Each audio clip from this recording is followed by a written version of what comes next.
Tengo tres objetivos, básicamente. Uno es contarles un poquito sobre los NFTs y a grandes rasgos algunos detalles técnicos.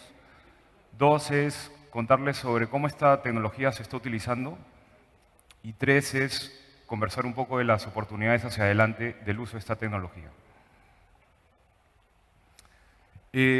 Las primeras dos diapositivas son más como glosario de términos que voy a tocar durante la presentación y comenzando con este, ¿no? Un NFT, ¿no? Un NFT es un token no fungible, un non-fungible token, esas son sus siglas. Solamente para explicar rápidamente el término de fungibilidad, ¿no? La forma más fácil de entenderlo es el dinero. El dinero es fungible, ¿no? Yo te doy un billete de 10 soles y tú me puedes dar esos 10 soles en monedas de un sol, ¿no? Y no me importa, ¿no? Entonces, eso es fungible. Pero si yo te doy un billete de 10 soles de colección y te lo pido de vuelta, yo quiero que me des ese billete de 10 soles también. Entonces, ese es el término de fungibilidad. Y en el caso de un NFT, es básicamente un activo digital en el blockchain, el cual es verificable de que es único y también de quién es ese activo. Y al mismo tiempo lo puedes enlazar a cualquier tipo de otro activo físico digital. Y acá tengo diferentes términos y quisiera saber si, una pequeña encuesta, ¿quién no sabe uno o más términos de esta lista que sale acá atrás? Levante la mano. Ya, ok. Ok, entonces, rapidito voy a ir uno por uno. Un token es básicamente un activo en el blockchain, se le dice que es un token. Mint, o también he escuchado acuñar en español, significa cuando creas el NFT, ¿no? Cuando ese NFT se crea. Es como el nacimiento del NFT. Mint significa nuevo en inglés, ¿no? Por eso usan esa palabra. PFP es una terminología que se usa para esos NFTs que son como que caritas, los monitos o los punks, ¿no? Que significa Picture for Profile. Uno en uno se usa más para arte, que es solamente hay un NFT. De ahí también escuchas del mercado primario, mercado secundario, ¿no? El mercado primario es todo lo que se vende, todo lo que se mintea, se podría decir. Y el mercado secundario es todo lo que se revende, ¿no? Y los dos, si te vas a la data, tienen diferentes volúmenes de transacción. Contenido desbloqueable es que tú puedes hacer de que tu NFT te dé acceso a más contenido. Y puedes ver en algunos marketplaces que tienes esa capacidad de algunos NFTs que te dan acceso a contenido desbloqueable. Floor price o piso es una terminología que se usa cuando tú tienes una colección y el NFT más barato, a ese precio que se vende ese NFT, le llaman el floor price. Fiat es el término que utilizas para dirigirte a lo que es la moneda local o la moneda del tender local, ¿no? O sea, en este caso soles, dólares, es una terminología que se usa para referirse a la moneda de uso local. Play to earn o P2E, ¿no? Es una terminología para juegos en la cual por jugar estás generando también ingresos. Y todos esos términos los vamos a tocar durante la presentación, pero solo los quiero tocar rápidamente acá. Airdrop es como cuando alguien te hace llegar a tu billetera virtual un NFT, ¿no? IPFS, Interplanetary File System. De verdad que cuando yo escuché esa palabra dije, no, esto es muy complicado para mí, pero es de verdad, así se le llama, es una base de datos descentralizada. Un marketplace, como se pueden imaginar, es un lugar donde puedes transar activos y regalías también, ese término me imagino que lo conocerán, que lo vamos a tocar en los NFTs.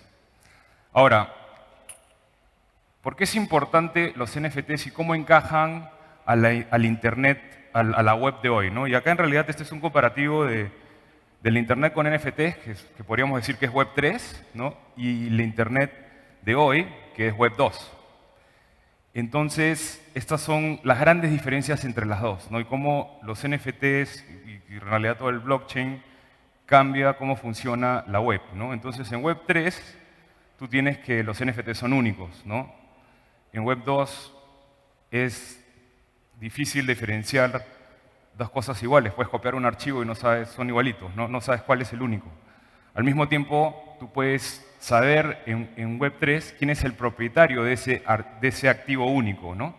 Mientras que en Web2 dependes de una persona que te diga, un ente centralizado, que te diga, mira, sí, efectivamente, fulanito es el propietario, ¿no? Entonces estás dependiendo de una entidad. En Web3 no dependes de nadie porque tienes el blockchain. De ahí tienes la infraestructura. Esto es súper importante, todo lo que viene después, ¿no? En Web2 tú dependes de la infraestructura construida, ¿no? Por ejemplo, si tú colgaste fotos en Instagram, Instagram se cae, tus fotos fueron, ¿no? Dependías de Instagram para ver tus fotos. En cambio, en blockchain, cualquier cosa que construyas en el blockchain lo puedes utilizar sin depender de la infraestructura de ninguna entidad. De ahí, al mismo tiempo, tienes la parte de jurisdicción, ¿no? También dependes de la infraestructura en donde tú puedes ofrecer tus productos. Un ejemplo es, por ejemplo, Disney Channel, no se podía ver en Perú hasta hace poco, recién, ¿no? O sea, habían limitado de que en esta jurisdicción no podías acceder a ese contenido. Con esto no dependes de esa infraestructura y tú puedes vender tu contenido en cualquier jurisdicción que quieras. Y al mismo tiempo, dado que no dependes de ninguna infraestructura, también el poder de monetización de los creadores de contenido es mayor porque si no te gusta esa plataforma, en Web3 te mueves a otra plataforma, te llevas todo tu contenido a otra plataforma, mientras que en Web2 estás atrapado en esa plataforma, ¿no? Entonces, un poquito acá para ver la importancia de cómo esto está cambiando el Internet.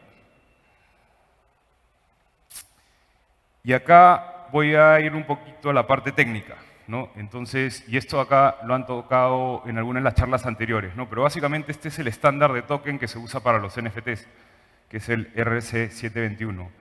Y lo que tiene este estándar, y para hacerlo fácil, yo tampoco soy desarrollador, así que no puedo entrar en mucho detalle esto, pero la forma como yo lo entiendo es que la combinación del contrato de tu token, del número de contrato del smart contract que creó tu token, más el token ID, esos dos son únicos. Y no debería haber en el blockchain ninguno igual. Entonces, eso es lo que hace que este estándar identifique que es único, ¿no? Y ese token, ese NFT, puede tener cualquier valor, no tiene que ser el mismo valor de otros tokens que están emitidos por ese smart contract, ¿no? Y acá, básicamente, para ver este comparativo entre el RC20 y el RC721, que el RC20 es el del token, ¿no? Entonces tienes la parte de uniformidad, ¿no? Lo que justo hablamos, no todos los RC20 son iguales, no importa, tú me das uno y te devuelvo cualquiera, no te interesa. El NFT sí es único, ¿no? También es intercambiable, ¿no? O sea, lo que explicamos del dinero, ¿no? Esos dos términos, la parte de uniforme e intercambiable, esa es la parte de fungibilidad que justo hablamos al comienzo. Y tienes la parte de divisibilidad. Tú puedes mandar 0.02 ETH, ¿no? A tu billetera 0.01, es divisible. Un NFT en realidad no es divisible. No quieres que te manden la oreja del monito, pues no quieres todo el NFT, por ejemplo, ¿no? Entonces, ahí están las grandes diferencias entre el token RC20 y el token RC721. Y acá tenemos estándares adicionales que se han ido desarrollando en el tiempo, ¿no? Tú tienes el RC1155, que básicamente es un estándar que te permite que tu token sea como un RC721 o que sea como un RC20. Entonces, por ejemplo, ¿para qué utilizarías esto, no? Si tienes una colección como una colección de fotografías, ¿no? Que todas son iguales, ¿no? Los fotógrafos sacan su serie. Entonces, de repente quieres que todos esos sean iguales y que sean intercambiables, que no haya una foto que, porque es igual, o sea, valga más que otra en realidad, ¿no? La quieres mantener todo igual, podrías hacer un RC1155. De ahí tienes el RC721A, que lo que ha hecho es ha mejorado un poco cómo funciona el manejo del gas en el RC721. Y Y esto lo vimos, por ejemplo, en la primera presentación, ¿no? Que se veía un spike del costo del gas porque había, pues, no sé, una colección de NFT que todo el mundo la quiere, entonces el gas aumenta un montón. Y esto acá lo que hace es que, primero que te mejora ese manejo del gas cuando minteas, pero también que a la hora que mintees en batch, te cueste como si estuvieras minteando un NFT solamente, ¿no? Entonces es una mejora en el contrato, se podría decir, en el estándar. ¿Ok? Y acá vamos a esta terminología también de on-chain versus off-chain, ¿no? Entonces, on-chain significa cuando la información está en el blockchain, toda la información está en el blockchain, ¿no? Y off-chain es cuando la información en realidad está guardada en otro lado y el NFT tiene un enlace a la información que está afuera del blockchain. Entonces, a eso se le dice que está off-chain. Entonces, vamos ahora a tratar de poner todo junto de lo que he hablado, ¿no? Para explicarles a grandes rasgos esto cómo funciona. La parte de arriba es toda la parte técnica, en realidad, y la parte de abajo es más la parte utilitaria. Si te lo pones a pensar de esa manera, ¿no?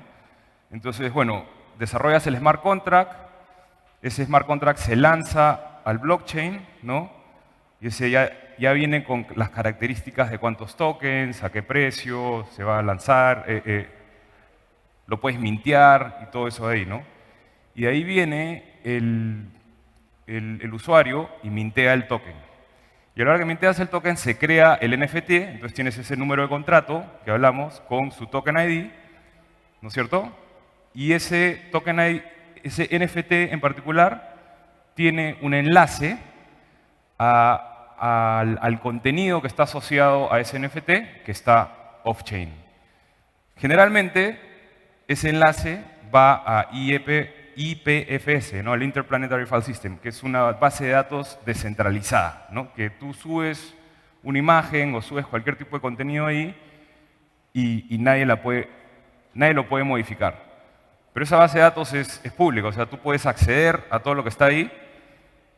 Y es más, hubo una persona que dijo, los NFTs no sirven, son cualquier cosa, accedió al IPFS, bajó todo el contenido del IPFS y dijo, mira, yo tengo todo el contenido que está acá, ¿no? Soy dueño de todo el contenido. Obviamente no entiende la ventaja tecnológica que él no puede probar que tiene el NFT. Entonces, esos dos funcionan de la mano, ¿no? Uno es lo que tienes en el blockchain, que te dirige a donde está el contenido. Y lo importante también es entender dónde está guardado el contenido, porque acá he puesto IPFS, pero puede ser que esté en una base de datos centralizada, ¿no? Entonces ahí te podrían cambiar el contenido, ¿no? Podrías tener una foto un día y al día siguiente podrías tener otra foto. O lo que fuese, ¿no? Un contrato, o música, lo que fuese. Bueno, al final, todo esto de acá, de ahí, una vez que el NFT está lanzado, ya se utiliza ya sea en un marketplace o en una aplicación, ¿no? En lo que realmente sea el uso del NFT que le quieran dar los creadores y la comunidad, ¿no? Y ahora justamente vamos a ir a la parte de utilidad. Hemos visto toda esta parte técnica que he tocado y ahora vamos a ir a la parte de utilidad que yo creo que es lo más importante en realidad. Y yo realmente soy un creedor de que tarde o temprano todo el mundo va a tener un NFT.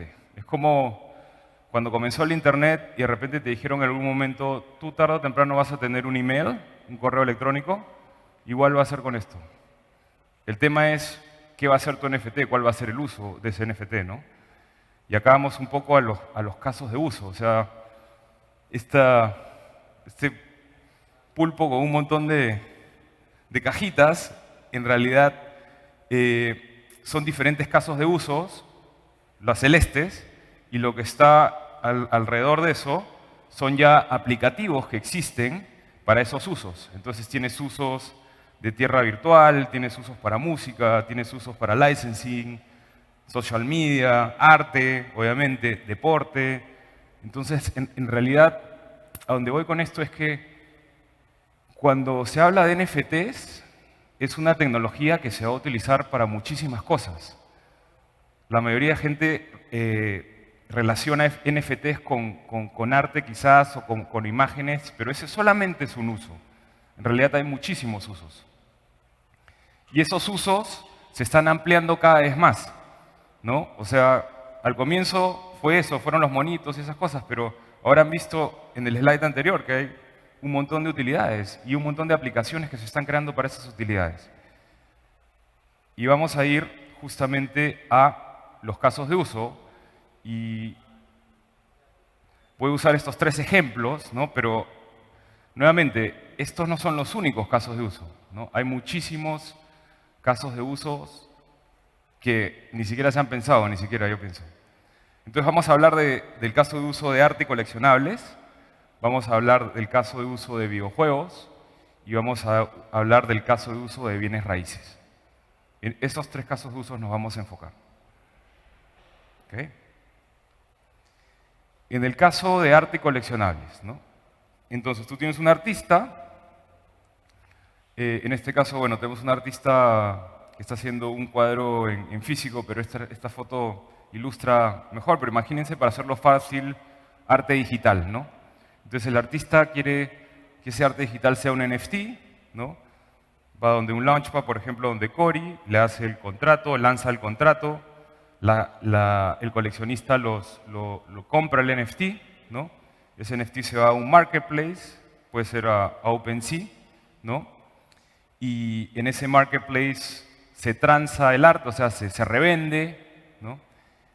Y los coleccionistas lo compran, lo venden, y el artista recibe una regalía, ¿no? Entonces, a ver, veamos la ventaja de este caso de uso para los artistas, ¿no? Entonces, un artista digital antes lo que hacía era publicar su contenido y lo vendía quizás en prints, ¿no? Su contenido. Pero era difícil saber realmente quién tenía el original, ¿no? A no ser que venga un ente centralizado que te diga, esta persona tiene el original, ¿no? Y era difícil vender también ese original, porque tenías que ir donde el ente centralizado y hacer todo un proceso de traspaso de propiedad de ese activo digital. Con los NFTs ya no necesitas ese intermediario, obviamente, ¿no? Y los artistas pueden subir su arte y comercializarlo en estos marketplaces y recibir al mismo tiempo una regalía en cada reventa. O sea, esto significa que yo como artista le digo a mis coleccionistas que por lo que tú vendas un porcentaje me va a regresar a mí como artista, para que yo como artista pueda seguir produciendo arte. Pero aparte de eso, lo que es súper bonito, y me encanta a mí esta parte de acá, en la parte artística, es que los artistas también tienen una relación más directa con su audiencia. ¿En qué sentido? Si bien no sabes exactamente quién tiene, o sea, no sabes la persona que está detrás de la billetera virtual, ¿no? Pero sí sabes qué billetera virtual tiene tu arte. Entonces, por ende, le puedes hacer llegar a esa persona contenido adicional, si quieres. Ya sea por medio de un airdrop, ¿no? De repente le haces un NFT adicional y se lo mandas a este coleccionista, o ya sea que ese NFT te dé acceso a más contenido. Entonces el coleccionista va con su NFT, ¿no? Y este NFT es como que funciona como un token de acceso en realidad, ¿no? Y el artista le puede dar más contenido al coleccionista. Por ejemplo, nosotros estamos trabajando con este artista, es un artista tradicional, él hace cuadros en físico, pero su proceso de creación, él agarra y primero se sienta a tocar piano. No sabe tocar piano, pero se sienta y toca piano y él dice que está descargando la información, ¿no? Entonces toca piano. Y de ahí va y pinta, y después de pintar escribe poemas. Pero en el pasado solo le compraban el cuadro y todo ese proceso de creatividad no lo compartía con el coleccionista, ¿no? Ahora él lo que está haciendo está grabándose tocando piano, digitalizando sus poemas, explicando su arte y todo eso viene junto con su NFT, que de verdad es un cuadro físico que viene con su NFT y te da acceso a todo ese contenido. Y lo más bonito es que esto es dinámico, ¿no? Si él se despierta un día y dice, yo quiero mandarle otro tipo de obra, otro tipo de contenido a mi coleccionista, lo puede hacer y lo carga y lo sube y el coleccionista puede acceder a este contenido. Entonces, esa relación con el coleccionista se vuelve mucho más dinámica.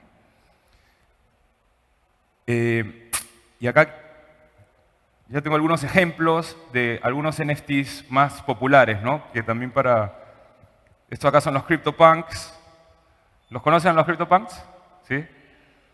Entonces, estos acá fueron uno de los primeros PSPs, ¿no? El término que PFPs que les conté, ¿no? Una colección de 10.000. Allá, cada uno de estos cuesta, pues, es impagable para el mortal, el regular Joe, se podría decir, ¿no?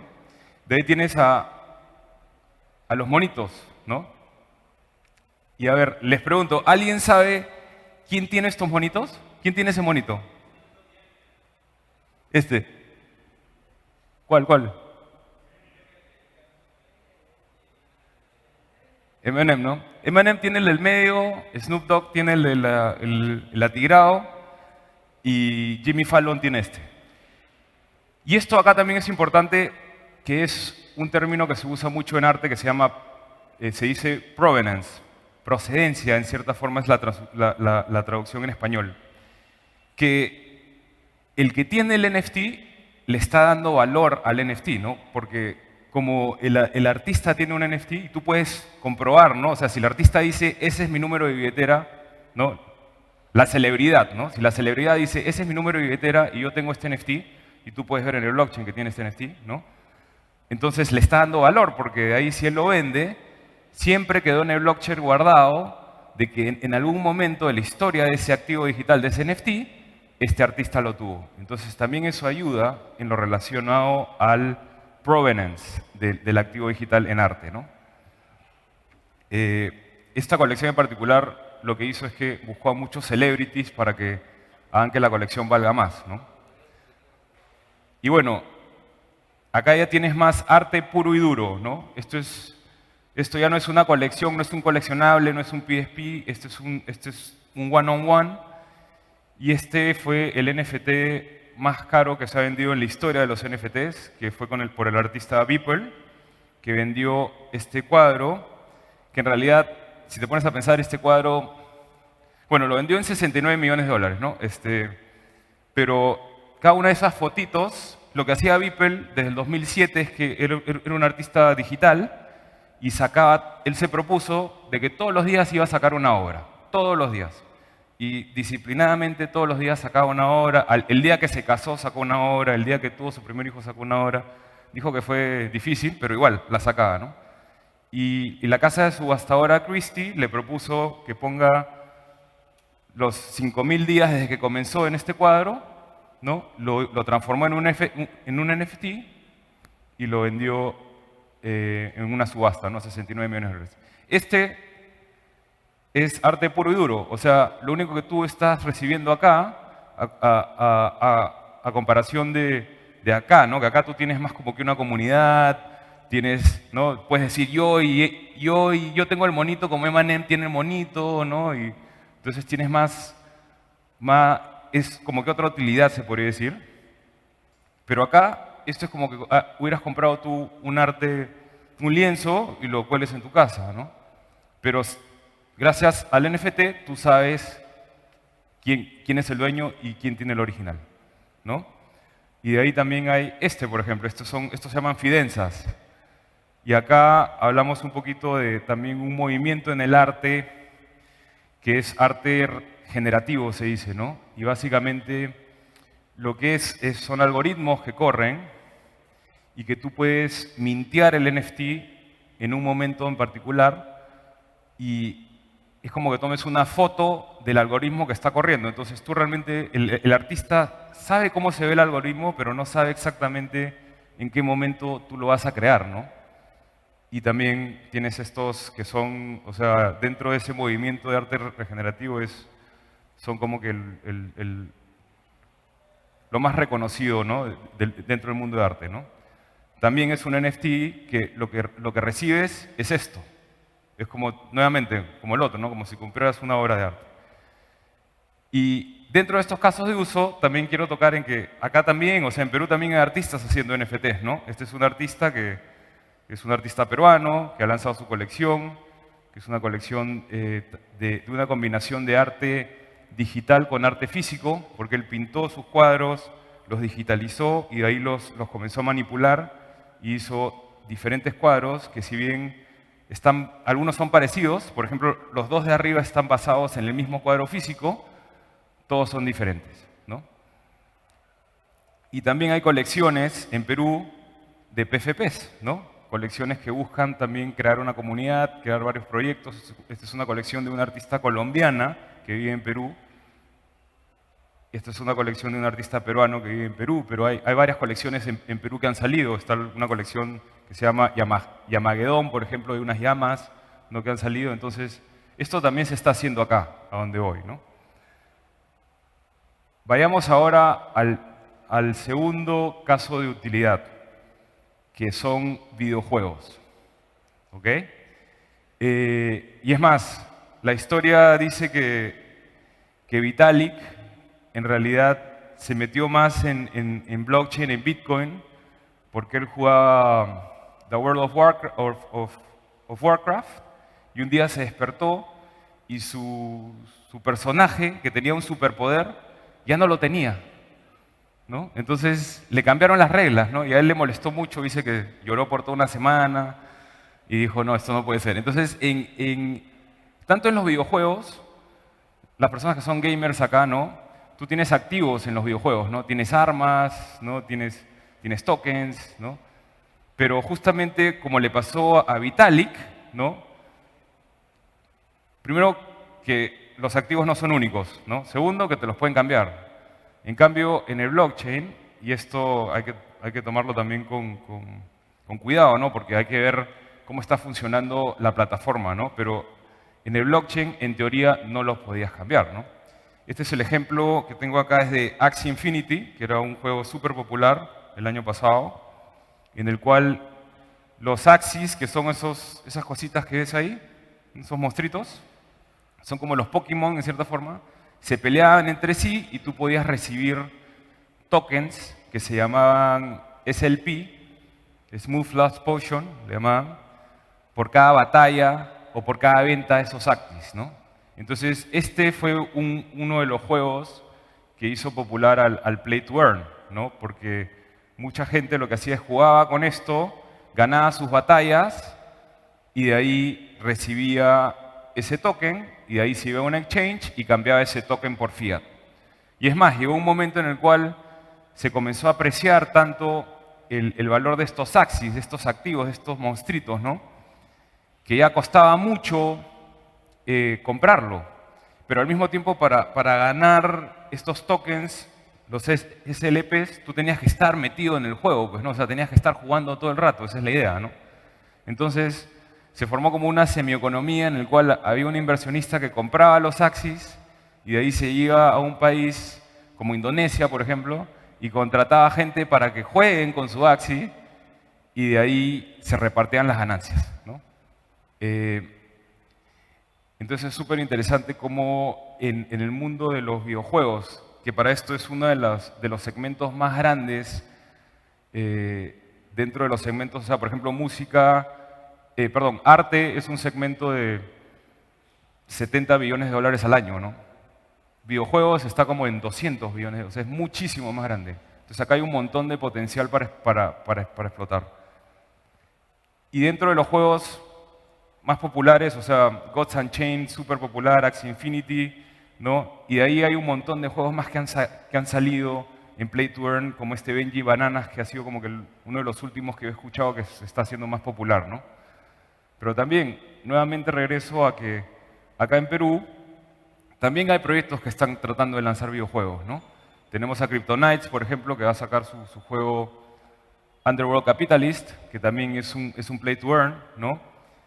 Y que está Made in Perú, ¿no?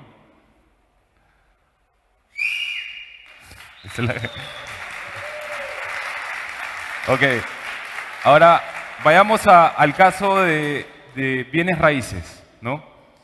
Y acá el ejemplo más fácil es verlo con tierra virtual, ¿no? Tú tienes esta plataforma que se llama Decentraland, que básicamente es un espacio virtual finito, pero ese espacio lo han parcelizado y cada parcela la han transformado en un NFT. Y ese NFT tú lo puedes adquirir y también tiene un token, ¿no? También le han puesto que para que tú puedas transar en esa economía, tener un token. Entonces tú lo que tienes es una tierra virtual en este espacio virtual, se puede decir. Entonces ingresas por tu computadora y te vas a tu tierra virtual. Ahora, lo súper relevante a esto es que se parece, o sea, esta tecnología está haciendo que el mundo virtual se parezca al mundo real, ¿no? Por ejemplo, hoy día dijimos la conferencia de Ethereum Lima es acá en la UTEC, ¿no? Y tú sabes dónde queda la UTEC, ¿no? Sabes que está acá en Barranco y que solamente hay un UTEC. No te va a pasar que le digas al taxista, llévame al UTEC y te lleva a otro edificio que se parece al UTEC. No, sabes que el UTEC está acá. Lo mismo pasa acá. Gracias a la tecnología de los NFTs, cuando tú te vas a esa parcela, que es un NFT, tú sabes que esa parcela, ese lugar, es, por ejemplo, en Decentraland podría haber una UTEC en Decentraland. Entonces decimos, ok, vamos a hacer esta conferencia, pero virtual, y nos encontramos en la UTEC que está dentro de Decentraland, ¿no?